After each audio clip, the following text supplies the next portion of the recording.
The observation post hung in the cold dark, a silent speck of polished metal and humming technology.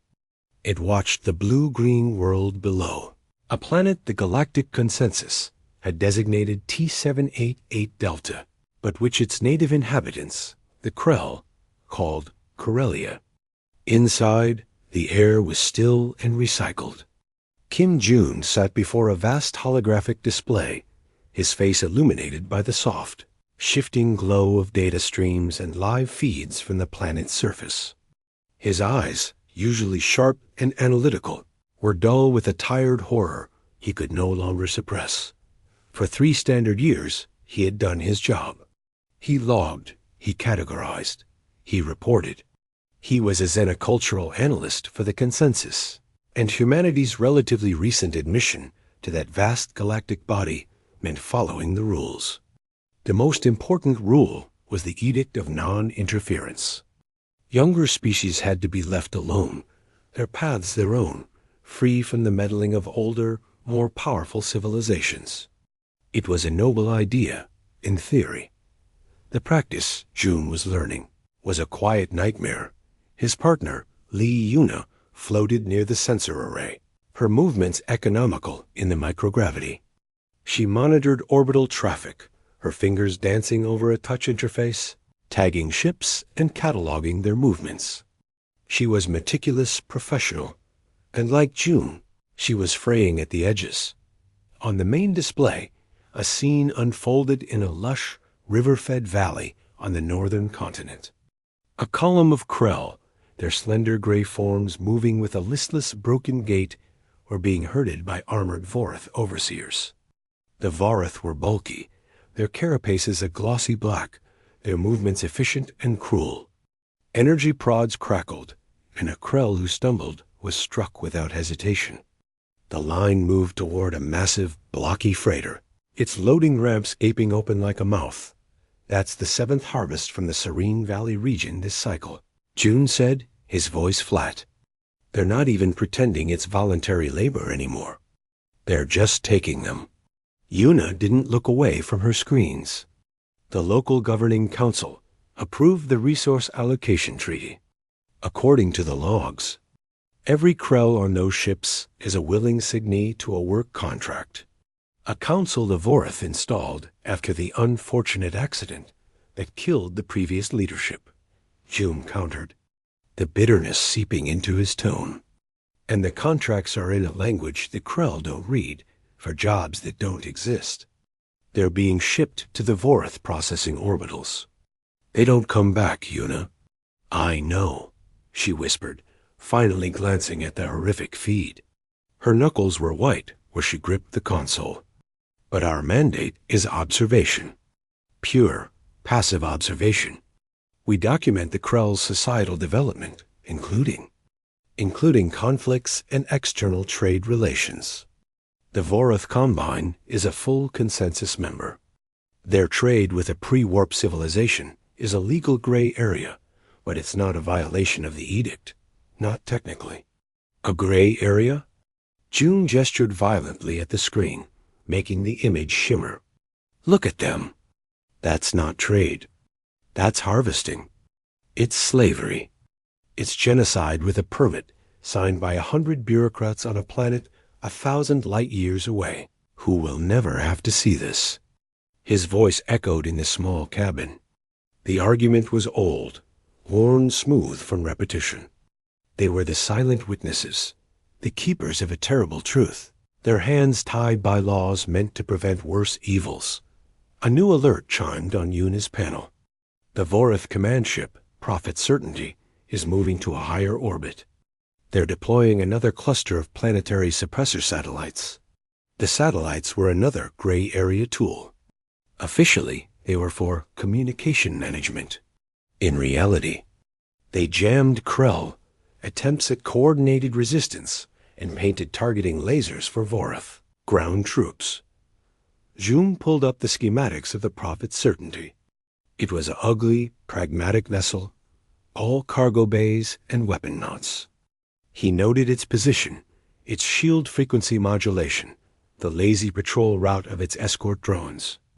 He did it automatically, the analyst in him still functioning, even as the human in him screamed dot. The feed from the valley switched to a close-up. A Vorath guard, annoyed by the crying of a young Krell clinging to its parent, backhanded the child with the armored limb. The small form crumpled to the mud and did not move. The parent wailed, a sound of pure despair that the audio pickups transmitted with terrible clarity, before being silenced by a prod. Something broke in Kim June. The cool, detached analyst vanished. The horror, the anger, the shame of watching from a safe distance, it all crystallized into a single cold point of resolve. This would not be another log entry. This would not be another report filed into the consensus's infinite, uncaring database. He looked at Yuna. She had turned away from her screens, her shoulders shaking silently. She had seen it too. The last fragile pretense of their mission being noble, or just was gone, shattered by the image of a child in the mud. June moved.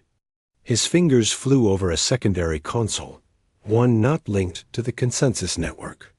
It was an older system, a piece of legacy hardware from when humans first ventured into the stars. It was simple, robust, and most importantly, it operated on a frequency and encryption protocol the consensus considered obsolete and ignored. A tight beam communication buoy, a relic from a time before humanity had agreed to silence. "June, what are you doing?" Yuna asked, her voice thick. "What we should have done a year ago," he said, his tone frighteningly calm. He input a sequence of commands, calling up a set of coordinates that were not in any official star chart.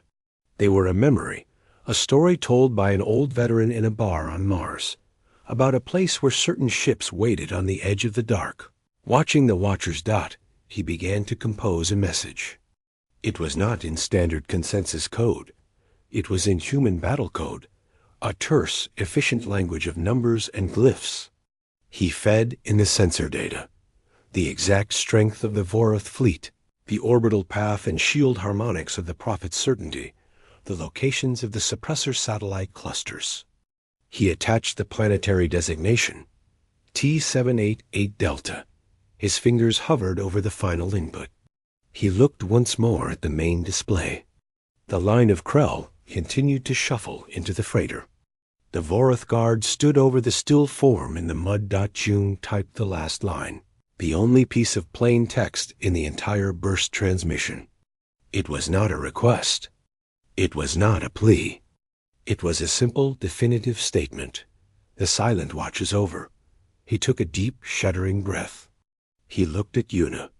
Her eyes were wide, full of fear, but beneath the fear, he saw a flicker of something else, a desperate, wild hope. He pressed the transmit key. A quiet hum echoed in the chamber as the buoy activated. A tiny, powerful burst of energy shot out from the observation post, a needle of light aimed at a distant, specific point in the void.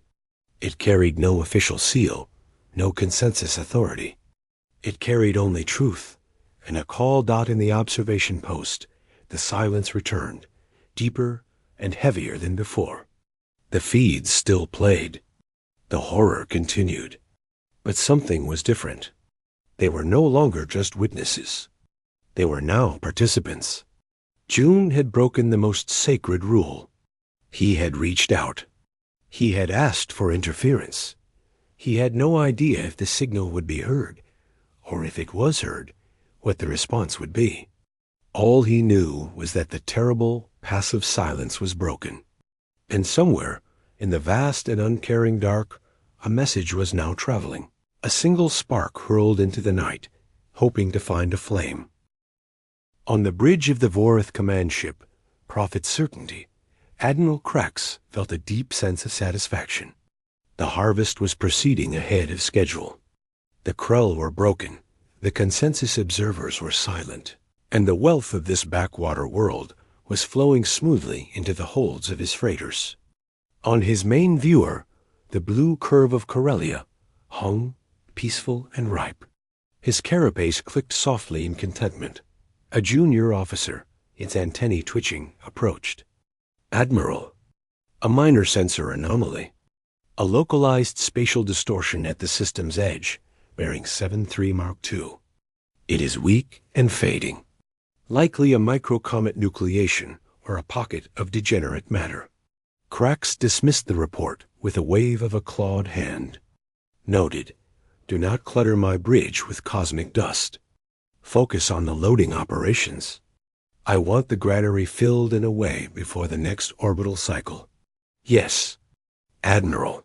The anomaly was not cosmic dust dot at the system's periphery. In the cold dark beyond the orbit of the furthest icy planetoid, space began to behave incorrectly. The fabric of reality did not shimmer or slide open gracefully, as it did for consensus warp drives. It strained. It bulged. Then, with a violent, silent tear that screamed across every sensor band, it ripped through the jagged wound in the universe. Something monstrous emerged. The lead ship was a dagger of grim metal, kilometers long. Its hull was not smooth or elegant. It was angular, armored in plates that were scarred and pitted from countless unseen battles.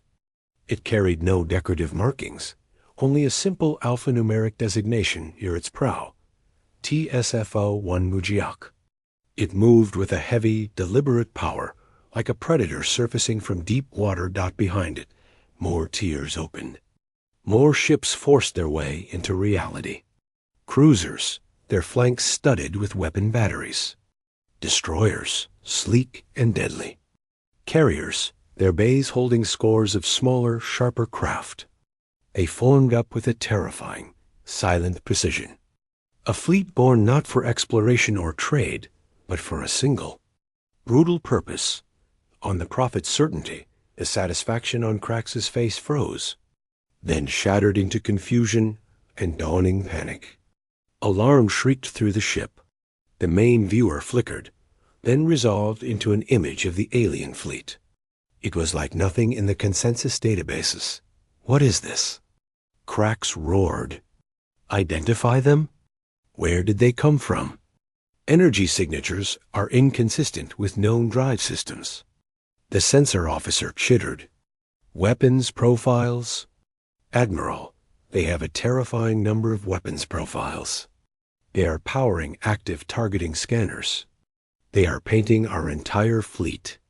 Before Krax could form an order, a comms request pinged through. It was a raw, powerful signal that overrode standard protocols. With a trembling claw, Krax accepted it. The face that appeared on the screen was human. A male, with gray streaking his dark hair at the temples.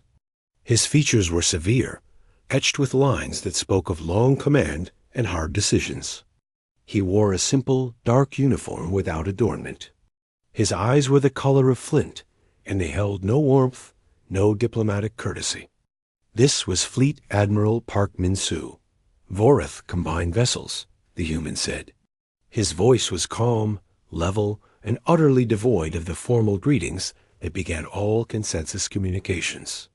"You are engaged in acts of species subjugation and mass enslavement of the native. Krell, you will power down your weapons and drive cores. Release all Krell captives and depart the Corellia system immediately. You have 10 minutes to comply." The words hung in the air. Krax's mind, trained in the slow, bureaucratic dance of consensus legality, scrambled to process them. This was an impossibility. A violation so profound it broke his understanding of the galaxy. He found his voice, lacing it with as much authority and outrage as he could muster. "Humans, you violate the sacred edict of non-interference. This system is under the jurisdiction of the Galactic Consensus. Your species agreed to the accords. You have no authority here. Stand down or be reported for total censure." On the bridge of the Mujiak, Admiral Park Min-soo did not react to the bluster. He glanced slightly to his side, where his tactical officer, Commander Choi Kai-yang, monitored a complex array of displays. Tai Yang gave a single small nod, Park's eyes returned to the screen, to the furious, frightened Vorath Admiral. Authority, he repeated, the word quiet and heavy, is not given. It is demonstrated. He paused, letting the silence stretch. Your time is now 9 minutes and 50 seconds. The clock is running. The transmission cut. The human's grim face vanished, replaced by the terrifying view of the human fleet, now fully arrayed for battle. Their formations were tight, aggressive. Krax was trapped. His legal mind told him the humans were bluffing. No one would be this insane. To attack a consensus member fleet was to invite total ostracization, economic ruin, perhaps even collective military action. But his instincts, the older, deeper part of him that recognized a predator, screamed in terror. He looked at his own fleet. They were freighters and lightly armed enforcers, built for intimidating pre-warp farmers, not for a stand-up fight. The human ships were carved from war itself. They are bluffing, he declared, mostly to himself. They must be. Hold position. Raise shields to maximum. Arm all defensive batteries. And get a tight beam message to the Consensus Council now. Tell them humanity has gone rogue. The minutes ticked down. On the Mujiak, Park Min-soo watched the Vorath fleet scramble, their shields glowing to life, their weapons powering up. They were not complying. They were preparing to fight. He felt no anger, only a cold, procedural disappointment. They have chosen, he said, not to anyone in particular. Choi Taiyang's hands rested lightly on his console. All batteries locked, Admiral. Point defense networks active. Marines are at ready stations. Dropships are prepped. Park gave a final look at the tactical display, at the icons representing the Vorath ships clustered around the planet like ticks. He thought of the report from their lone observers, of the images of chains and loading ramps and children struck down in the mud. Execute compliance, Park said. The order was not shouted. It was spoken softly. It traveled through the fleet at the speed of light. The human fleet, which had been a silent, menacing statue, moved. It was not a chaotic surge. It was a choreographed eruption of violence. The Vorath had 10 minutes. The humans used 10 seconds. Lances of pure energy, brighter than stars, stabbed out from the human battleships. They did not strike hulls. They struck shield projectors and engine arrays with surgical, horrifying accuracy. Mass driver rounds, projectiles the size of ground vehicles, slammed into the Vorath enforcer vessels, not to pierce, but to transfer colossal kinetic energy, spinning them out of control, breaking them apart from the inside, from the human destroyers. Clouds of smaller missiles erupted. They weaved through the defensive fire, which was frantic and poorly aimed, and detonated against weapon batteries, sensor masts, and communication arrays. They were blinding, deafening, dismantling. Krax stared, paralyzed, as his fleet was systematically taken apart. It was not a battle. It was a demolition. His shields flared and died under a concentrated barrage from the Mujiak's primary guns. Alarms became a single, continuous wall of sound. The deck heaved beneath his feet. A final, simple hail came through, on the same channel. Vorath Admiral. It was Park Min-soo's voice again, still calm. You spoke of authority and law. We now speak a language you seem to understand better. Force. This is your last chance. Surrender your fleet completely, or be reduced to component atoms. On the viewer, Krax could see the primary weapons of the human dreadnought glowing with a malevolent building light. He looked at his own broken fleet, his helpless ships. The law had not saved him. The consensus was light years away, his carapace slumped in defeat. He gestured weakly to his comms officer. Send the universal surrender code. To all ships. Power everything down. The fight, if it could ever have been called that, was over. In the silence that followed the sudden cessation of fire, a new kind of activity began. From the bellies of the human carriers, swarms of dropships launched. They fell towards Corellia like steel rain, not aimed at population centers, but streaking directly for the Vorith mining camps, processing facilities, and the holding pens near the spaceports. No one was supposed to interfere. But Earth's war fleet had arrived, and in less than 15 minutes, they had rewritten the rules of engagement for an entire world. Sergeant Kang Hanyul felt the familiar, gut-twisting lurch as the dropship detached from the carrier's bay. The ride down was a violent shaking, a roaring plunge through atmosphere. Inside the dark hold, lit only by the red battle lights, her squad was a row of silent, hulking statues. Their powered armor was gunmetal gray, angular and functional, lacking any splash of color or personal marking. The only sound was the rhythmic breathing in their helmets and the thrum of the ship's engines. Fighting gravity, her display lit up with the objective. Camp Theta 7. A Vorith processing and orientation facility. Satellite imagery showed long, barracks-like buildings, high fences, and a large landing pad currently empty. Thermal scans painted a picture of hundreds of life forms, clustered tightly in the main yard. Krell. The targets were marked in red. Varith guard positions. Automated turrets, a central command bunker. 30 seconds, the pilot's voice crackled in her ear. LZ is hot. Turrets are active. We'll draw fire. You get boots on dirt and clear a perimeter. Second wave brings in the medics and engineers. Understood, Hanyul responded, her voice calm. She switched to squad channel. Weapons free on anything Vorith or automated. Priority is the main yard. Secure the Krell. Do not let the guards fall back on the prisoners. Breach and clear. A series of green acknowledgement lights flashed on her display. The dropship's engine screamed as it flared, pulling up hard. The rear ramp hissed and began to lower, revealing a dizzying view of rushing green landscape and the gray sprawl of the camp. Streaks of plasma fire reached up towards them from the automated turrets. The dropship shuddered as it took a glancing hit, but held its course. Go, go, go! Hanyul was the first out, leaping into the air from 5 meters up. Her armor absorbed the impact with a deep thud on the dusty ground. She was already moving, her rifle up and tracking.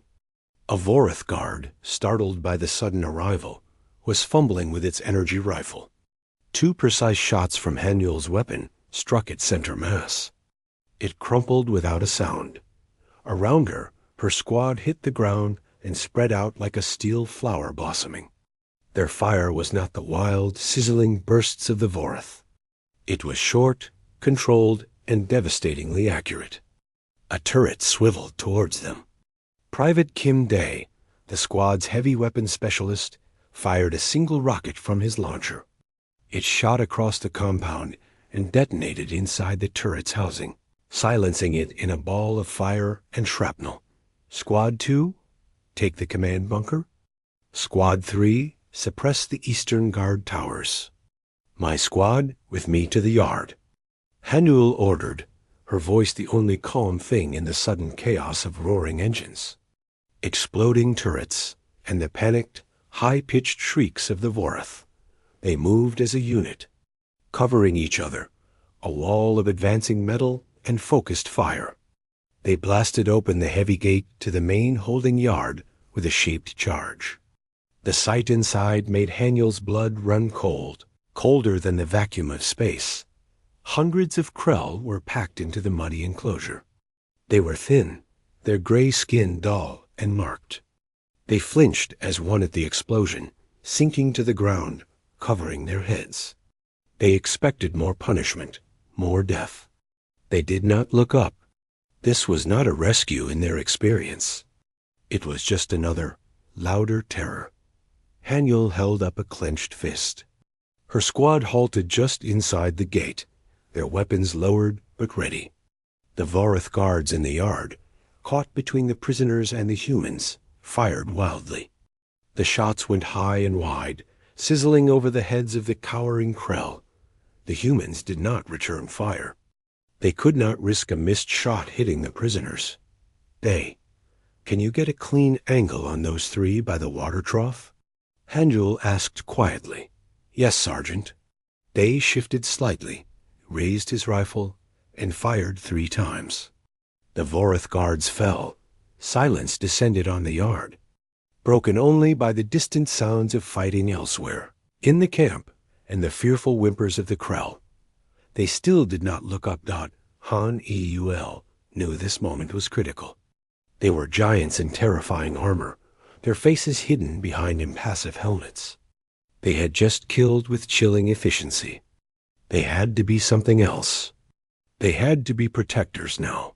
Slowly, deliberately, she reached up and unlocked the seals of her helmet. She lifted it off, clipping it to her hip. The air that hit her face was warm and stank of fear and unwashed bodies. She took a step forward, away from her squad, her hands held out to her sides. Empty. An elder Krell, its large, dark eyes wide with a mixture of terror and confusion, finally risked a glance. It flinched when it saw her face. Hanjul activated the translator on her collar. You are safe, she said, her voice firm but softer now, not a battlefield bark. The Vorath are being removed. No one will take you from your home again. The words meant nothing at first. The Krell elder just stared. Then Hanjul pointed to the fallen Vorath guards, then to the sky, then made a sweeping motion of dismissal. She then pointed to herself and her squad, then to the ground at her feet, and placed a hand over her own chest. Understanding dawned slowly, like the sun rising on a planet that had known only night. The new giants had fought the old giants. The new giants were standing between them and the old giants. The new giants were not hurting them. Hanjul turned to her squad. Helmets off. All of you. Now, show them our faces. One by one, the soldiers removed their helmets. They were young and old, men and women, their human faces sweaty and streaked with grime, but their eyes were clear. They did not smile. Smiles might be misinterpreted. They simply stood, solid and present. Medivac and engineering teams are touching down now. Sergeant, a voice said in her ear. Good. Have the medics start triage here in the yard. Engineers, priority is disabling the fence power and setting up food and water stations. She looked back at the Krell elder. We are going to help you. We are going to give you food and water and treat your sick. My word on it. She took another slow step forward, then knelt, bringing herself closer to the Krell's level. She unslung a canteen from her gear, opened it, and took a small sip herself. Then she offered it. The elder stared at the canteen, then at Hanjul's face. It was a face of a species it had never seen. It held no cruelty, only a steady, unwavering resolve. With a trembling, 3-fingered hand, the elder reached out and took the canteen. It drank, then passed it to the young one next to it. It was a small gesture. A sip of water. But it was the first act of unconditional giving these people had known in years. A ripple went through the crowd. Postures unbent slightly. Eyes lifted, not just to Hanjul, but to the other humans now moving into the yard, men and women in lighter armor or simple fatigues, carrying medical kits and crates of supplies. The spell of terror was broken. They were not being traded. They were not being harvested. They were being saved. In the sky above, the last of the Vorath suppressor satellites winked out, destroyed by precise fire from the human fleet. For the first time in a long time, the sky over Camp Theta 7 was clear and quiet and free. The great chamber of the galactic consensus was a masterpiece of harmonious design. Its curved walls shimmered with soft light, and representatives from 1,000 species sat in elegant, floating tiers, a symphony of strange and beautiful forms. Today, The symphony was a cacophony of outrage. The Vorath delegate, its carapace polished to an angry sheen, was almost vibrating with fury. Its voice, amplified and translated, boomed across the chamber. This is not an act of war. It is an atrocity, a desecration of our most sacred law. The humans, these barbarians, these warmongers, have launched an unprovoked assault on a peaceful commercial mission. They have destroyed property, seized assets, and violated the sovereign territory of a consensus member. We demand the immediate and total censure of the Terran Sol Federation. We demand reparations. We demand their expulsion from this body and the designation of their species as a galactic rogue state. The chamber erupted. Delegates clicked, buzzed, and shouted in agreement or protest. The air was thick with tension. On the central speaking platform, the human ambassador, Song Ji-hoon, stood perfectly still. He was a man of average height, his hair neat and gray, his face a calm mask. He wore a simple, dark suit. He looked like a scholar, not the representative of a species that had just shattered millennia of precedent. He waited. He waded through the Vorath's tirade. He waded through the supportive cries of other mercantile species who saw their own loopholes threatened. He waited until the head of the council, a serene being of crystalline form, gently pulsed for order. Silence fell, heavy and expectant. All eyes turned to the human. Song Ji-hoon did not raise his voice. He did not gesture wildly. He simply activated the holographic projector at his podium. A simple star chart appeared, highlighting the system T788 Delta. The edict of non-interference, he began. His voice, clear and carrying to every corner of the silent chamber, was created with noble intent. To protect young species, to allow them to grow without the shadow of older civilizations looming over them, dictating their paths. It was a promise to the galaxy. We will watch, but we will not touch. He changed the image. Now it showed Vorath freighters in high orbit over Corellia. It showed the loading ramps, the lines of Krell. The images were sharp, undeniable. They came from the observation post logs. For 3 standard years, the Terran Sol Federation, as a member in good standing, maintained that watch. We logged. We reported. We filed over 10,000 separate reports of Vorath activity in the Corellia system, citing evidence of coercion, of cultural dismantling, of mass deportations disguised as labor contracts. He looked directly at the Vorath delegate. You called it a peaceful commercial mission. We called it what it was, the slow, systematic extinction of the Krell people. Hidden behind a piece of paper, you forced a puppet government to sign. The Vorath delegate shot up. Lies, slander. Those contracts were legal. They were legal, Song agreed, nodding. A murmur ran through the chamber. That is the heart of the matter. They were legal under a loophole in our laws. And while you exploited that loophole, the Krell died. They died in your processing orbitals. They died in your minds. They died broken and hopeless on their own world, watching their children be taken away. We have the genetic depletion models. We have the testimony. We watched, as we were commanded to do. He changed the image again. This was new data. It showed the arrival of the human fleet. It showed the terrifying breaches in space, the emergence of the warships. But then it showed the surgical strikes, the Vorath weapon systems disabled, their engines targeted, their ships left adrift but not destroyed. It showed the dropships heading not for cities, but for camps. It showed Sergeant Kang Hanyul removing her helmet. It showed humans handing out water and medical kits. It showed Krell children, for the first time, looking up at the sky without fear. We did not come to conquer, Song said, his voice gaining a subtle, powerful strength. We did not come to trade, or to harvest, or to install a new government. We came to do one thing and one thing only: to stop a crime that this entire consensus was watching in silent complicity. The chamber was utterly silent now. "You have a law," Song continued, "that protects the powerful who exploit the weak. A law that values procedure over life and technicality over justice. Earth has a different law. It is older than your consensus. It was written in the ashes of our own worst mistakes. It says, never again will we stand by. Never again will we be silent witnesses to genocide. Not on our world.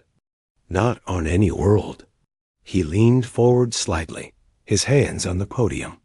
"The Vorith delegate speaks of censure, of expulsion. You may do so. You have the votes. But know this, and know it clearly. Our fleet remains at Corellia. Our engineers are helping the Krall dismantle the Voroth mining equipment to build homes. Our doctors are healing their sick. Our soldiers are protecting their fields.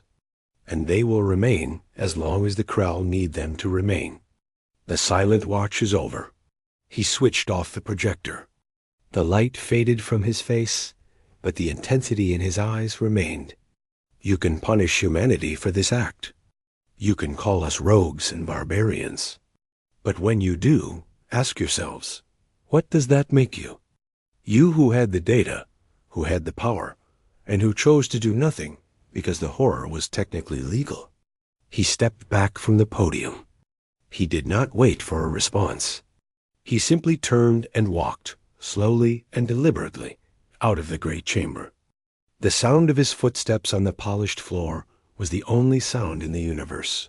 Behind him, the silence shattered into 1,000 confused, angry, and thoughtful conversations.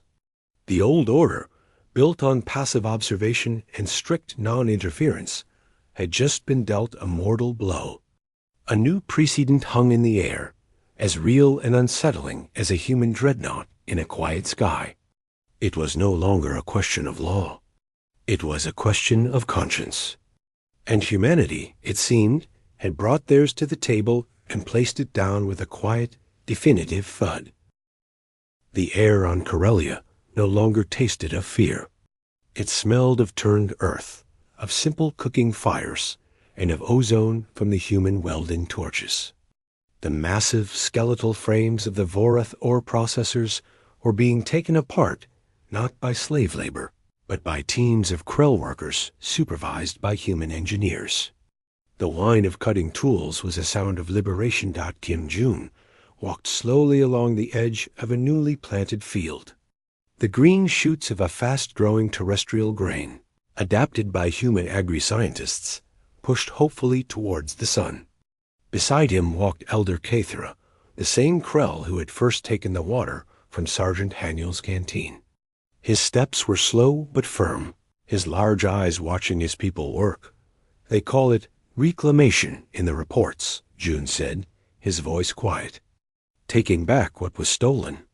Cathra made a soft, clicking sound that the translator in June's ear interpreted as thoughtful agreement. "They took more than metal and water. They took the future. You are helping us build a new one. A different one." Above them, a sleek human shuttle glided silently towards the mountains, carrying parts to repair a damaged hydroelectric dam the Voroth had left to crumble. And higher still, in high orbit, the angular shadow of the TSF Mujiak was a constant, quiet presence in the sky. It was not a threat to the people below. It was a promise. A promise that the sky would not again fill with Voroth freighters. "Your leaders are arguing about us," Katra said, not looking up. "In the great council of stars." "Yes," June admitted. "They are debating what we did, calling it many things. A crime, a necessity, a precedent. What will they call it in your histories?" Cathra asked, turning his gaze to June. June paused, looking out over the field. He saw a young Krell child run past, chasing an insect, its parent watching from a doorway without panic. He saw 2 human medics showing a group of Krell how to purify water. He saw the future, fragile but growing. "We will call it the Corellia precedent," June said finally. "It will be the day the galaxy learned that humanity's signature on a document did not mean we checked our conscience at the door." In the galactic consensus, the debate was indeed raging, but its nature had shifted. The initial outrage had fractured. The Vorath and their closest allies demanded punishment, their voices loud and sharp. But a new coalition was forming, quieter but growing stronger. It consisted of younger species who had always felt the edict was a cage that protected the powerful. It included some older species whose histories held their own hidden shamas, species whose consciences had been pricked by the human ambassador's simple, devastating question: "What does that make you?" A draft resolution was circulating. It did not censure humanity. Instead, it proposed the formation of a new committee, the Ethical Oversight and Intervention Authority. Its mandate would be to investigate claims of systematic species endangerment, even within so-called legal frameworks. It would have the power, subject to stringent review, to authorize measured protective actions. The language was bureaucratic, careful, but everyone knew what it meant. It meant the era of absolute, passive non-interference was over. Humanity had not just broken a rule. They had forced the rewriting of the book. On the bridge of the Mujiok, Admiral Park Min-soo reviewed the latest dispatches from the consensus. A slight, almost imperceptible frown touched his lips. "They are trying to tame it," Commander Choi Tai-yang observed, reading over his shoulder. "To put what we did into a committee, with forms and voting procedures." "They are trying to understand it," Park corrected softly. "They are builders of systems.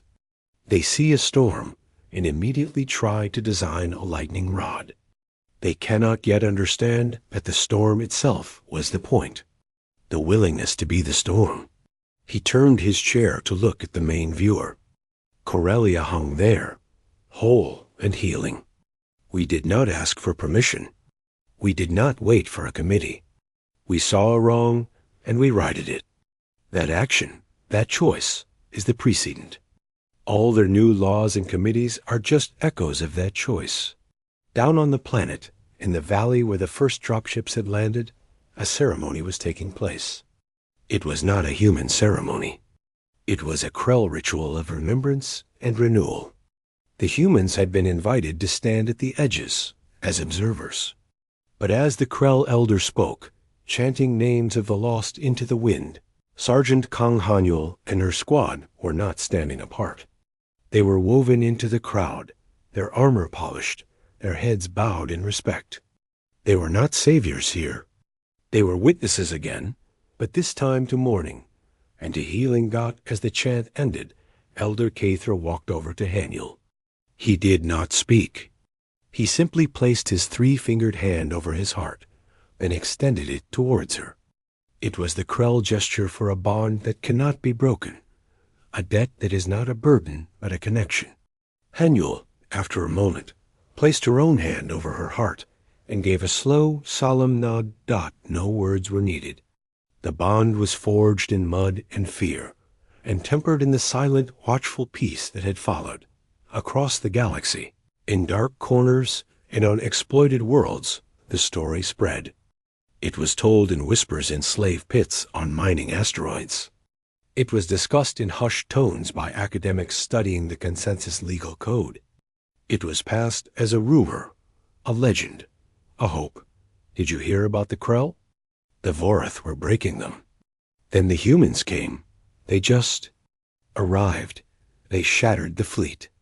They stayed. They have a new law. It is called Never Again.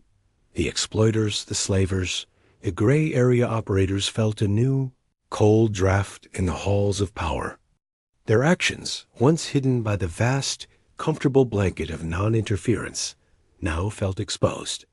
Because someone was watching who was not bound by the old rules. Someone who valued different things that no one was supposed to interfere. But then Earth's war fleet arrived, and the galaxy, for better or worse, would never be the same. The silent watch was over. In its place was a new, uncertain, but living thing, the possibility of justice, and the enduring, formidable shadow of a species that had decided to care.